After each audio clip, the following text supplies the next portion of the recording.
Historically, wheels were made of metal or wood.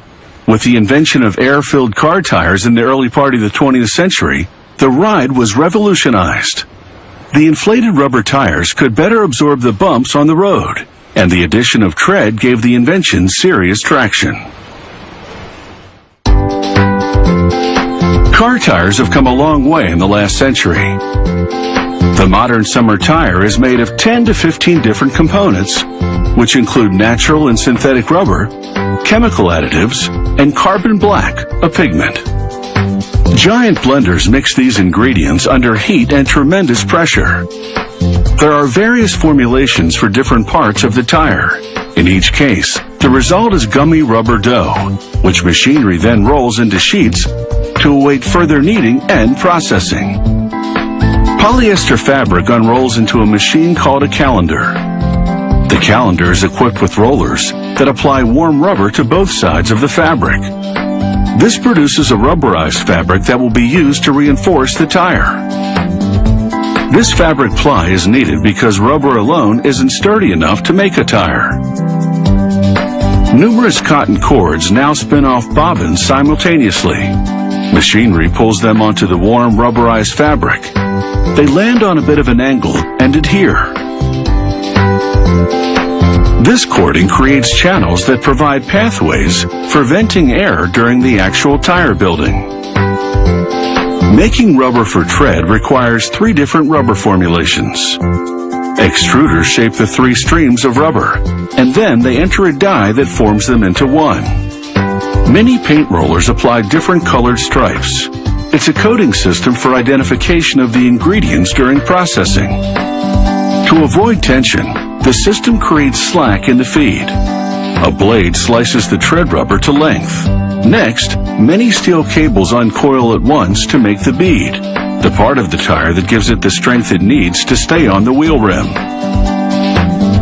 Machinery arranges the cables in the desired configuration and encases them in rubber. More equipment rolls the bead material into hoops, sized to fit the wheel rim. They're now ready to build the tire. Using a special rotating drum, a worker arranges the 2 bead hoops on it. Next up is an airtight piece of rubber that will act as an inner tube, followed by the corded ply. Inflated bladders roll the rubber around the bead on both sides and then retract. A server applies sidewalls to the beads. Little rollers fold the sidewalls over the beads. This completes the inner part or skeleton of the tire. They assemble the outer layer separately, beginning with strips of rubber embedded with steel cord. The system wraps this rubber around a second tire building drum.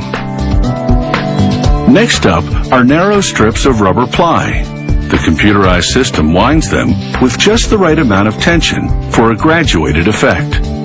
They're now ready for the last layer, the tread rubber. Machinery applies it to the ply. It's time for the 2 tire fabrications to become one. A transfer ring collects the assembly and transfers it to the inner part.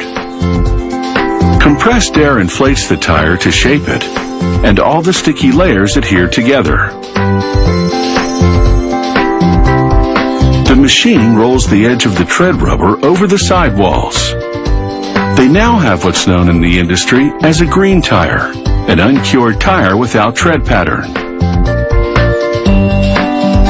Next, it's into a mold to bake and shape the tire. The 2 parts of the mold come together like a waffle iron. Inside, hot steamy bladders expand to shape the tire and transfer the tread pattern to it. This specific tread pattern is designed for summer tires. This cutout of a car tire demonstrates how all the layers have been fused together.